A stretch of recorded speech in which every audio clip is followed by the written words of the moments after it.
Kishore here from the Global Leadership Excellence Program. We all need to work quicker, faster, be more efficient, be more productive. And for this, the Pomodoro Technique can be a very useful tool if you apply it correctly. And this is why in this video we're going to talk about how it works, why it is so powerful, what the experience of team leaders and team managers is with this tool. But I'm also going to reveal one major flaw which this technique has and which people usually don't talk about and which keeps you even from increasing your performance. Of course, I'm also going to give you a fix for this flaw and 2 additional methods to boost your productivity. So without further ado, let's get into it.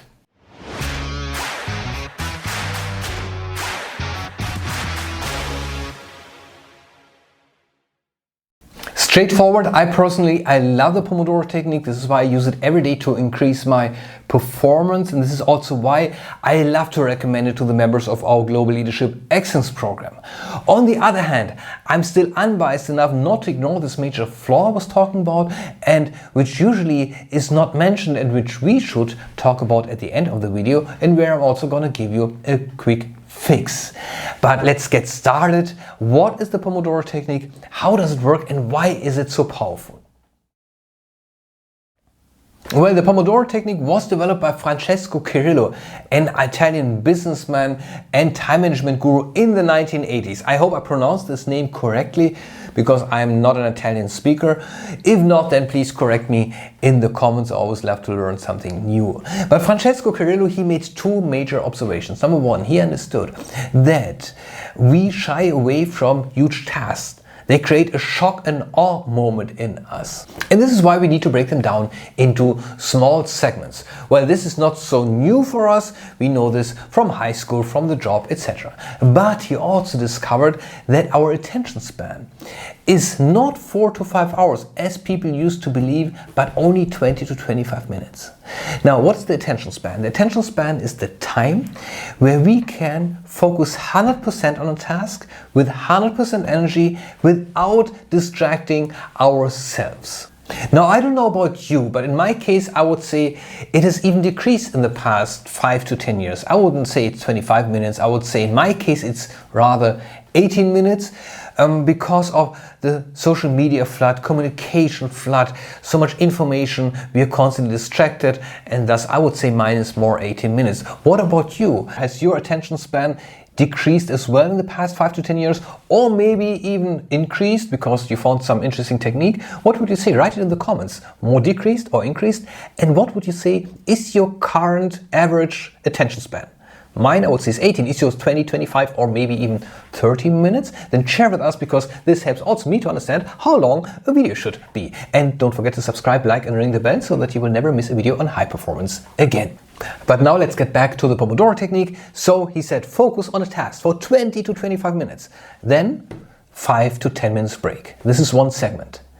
And then create a cycle of 4 of these segments. So 4 times 20 to 25 minutes dedicated work, 5 to 10 minutes break, then again 20 to 25 minutes and 5 to 10 minutes break. And after the circle or cycle of 4 segments, do a 15 to 30 minutes break and then start with another cycle. This is the Pomodoro Technique. But why Pomodoro Technique? Well, it was named after this tomato-shaped kitchen timer, which you may have in the kitchen, which he had in the kitchen, and which he used then to track these time segments. And Pomodoro is Italian for tomato, so basically it's the tomato technique, as simple as that. But why is it so powerful? I would say it's even more powerful nowadays than it used to be 20, 30 years ago. The reason is simple. I already mentioned this flood of information, communication, this change of behavior. And when we take a look, we need to refocus really our time. We really need to say, okay, I need this dedicated time. And this Pomodoro Technique forces us to create this dedicated time. It forces us to tell our colleagues to leave us alone. It forces us to switch off the cell phone, maybe switch off emails, to really focus. How often are we doing this during the day? The Pomodoro time or tomato time allows us this. Of course, we need to a little bit fight for the right. Number 2, I think it's also the fear of missing out which is playing in why we are so often distracted. Fear of missing out of important information. How often have you been looking at your cell phone in a meeting because you thought you may miss some important information? Well, if we are honest, rarely is an information so important that it needs to be answered or dealt with within the next half an hour, because otherwise the whole world will collapse. Yeah? This is not happening. But through these 5 to 10 minute segments of break, we can actually use them to check our emails, check our cell phone, which messages came. This again gives us a peace of mind, and I can focus again 20 to 25 minutes and say, okay, after 20 to 25 minutes, I can check my emails again. So through this, I can deal with my fear of missing out. Of course, the best case scenario is in the 5 to 10 minutes, you are not checking emails, you're not using your cell phone, you're just staring out of the window and really let your brain cool down. This is the best case scenario, but the second best is that through this you can also deal with the FOMO and thus focus better during this 20 to 25 minutes. Now, what is the experience of other team leaders and team managers? For this, we took the experience of our members of the Global Leadership Excellence Program. This is a program where we help leaders from all over the world develop their leadership styles, their leadership skills, and develop high-performance teams. And their feedback is overwhelming. They love it. They even call it the tomato time in the teams. We have one team leader who even bought these tomato-shaped timers for his whole team so that they have the tomato time. And of course, our members, they also make sure that the team members have this time. So people even block it in the calendar, say this is dedicated time, leave me alone, so that there's no other meeting taking place. On the other hand, what we noticed a couple of years ago is that some teams were not improving their productivity, although they were really dedicated to use this Pomodoro technique. And this takes us now to the flaw, which I was mentioning, which we should take a look at. And for this, we need to take a step back and understand the true nature of productivity. But not only productivity, but also the nature of work. It takes 2 minutes, it's absolutely worth it. It can totally change the way you're dealing with productivity.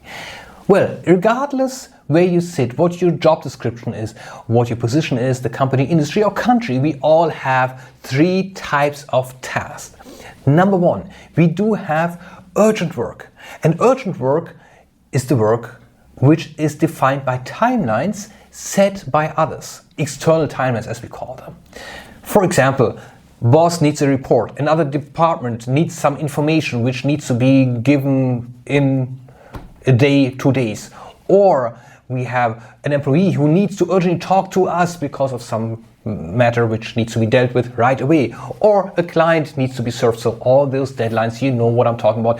This dictates our day. Interesting enough, this is usually the majority of our work, and it creates this pressure. Stress develops because we have pressure from outside, deadlines from outside. Urgent does not necessarily mean that it needs to be done the same day or the same week, sometimes even the next month, but it's pressure from outside.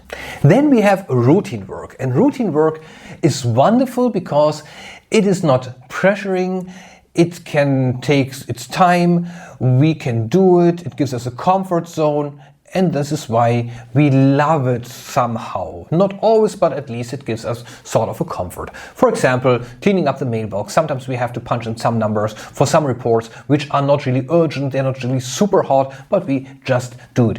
A lot of work goes into this. Routine work is actually the work which could be optimized in such a way that someone else is doing it, or even the computer is doing it. But still, we are stuck with it.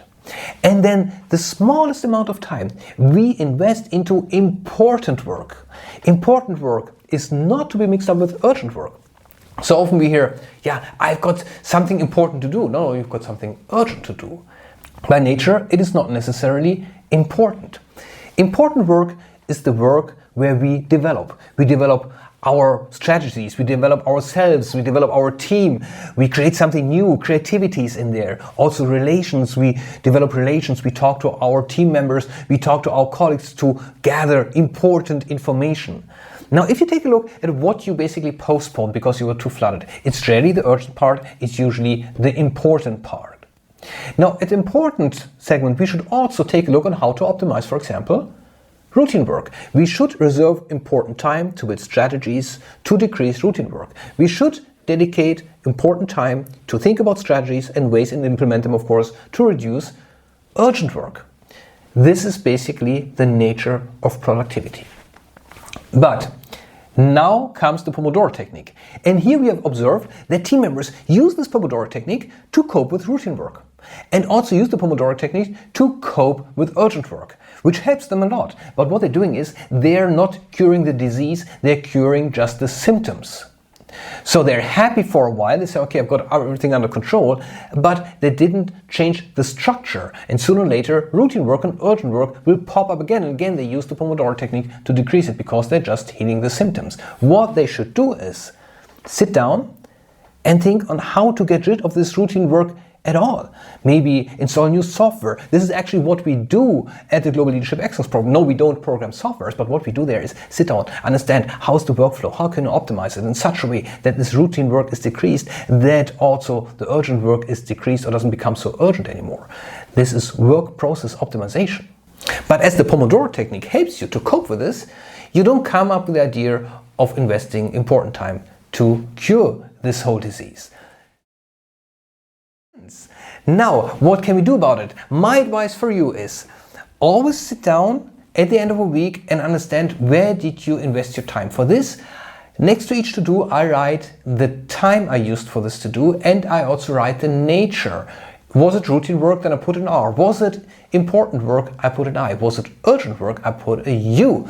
And to this, at the end of the day and end of the week, I understand how much time did I invest where. Investment is important time. Routine work is actually not investment, where I wasted time. And urgent is sometimes a mixture of both.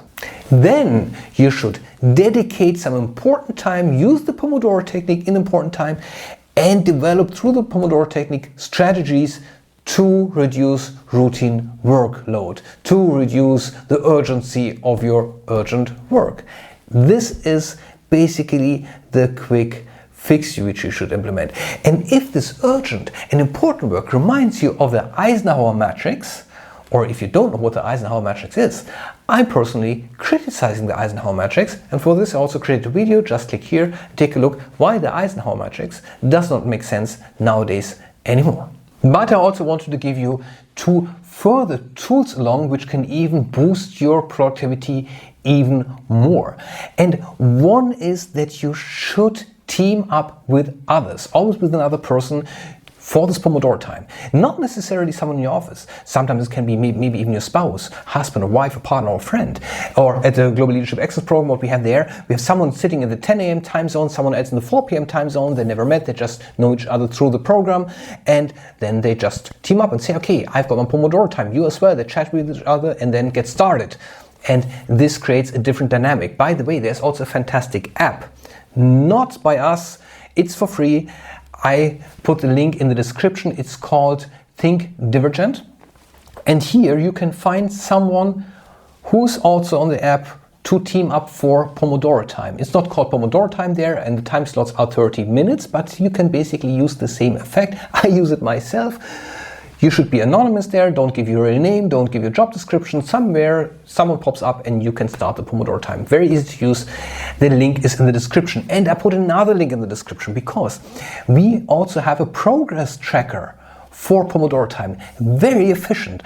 Our members of the Global Leadership Excellence Program, they use it themselves. So it's from our program for free for you. It's a program tracker. You can use it in Google Sheets or in Excel to track not only your Pomodoro time, but also what did you do and how did you perform. Also with these indicators of important, urgent and routine work. Very powerful. You can download this as well for free. The link is also in the description.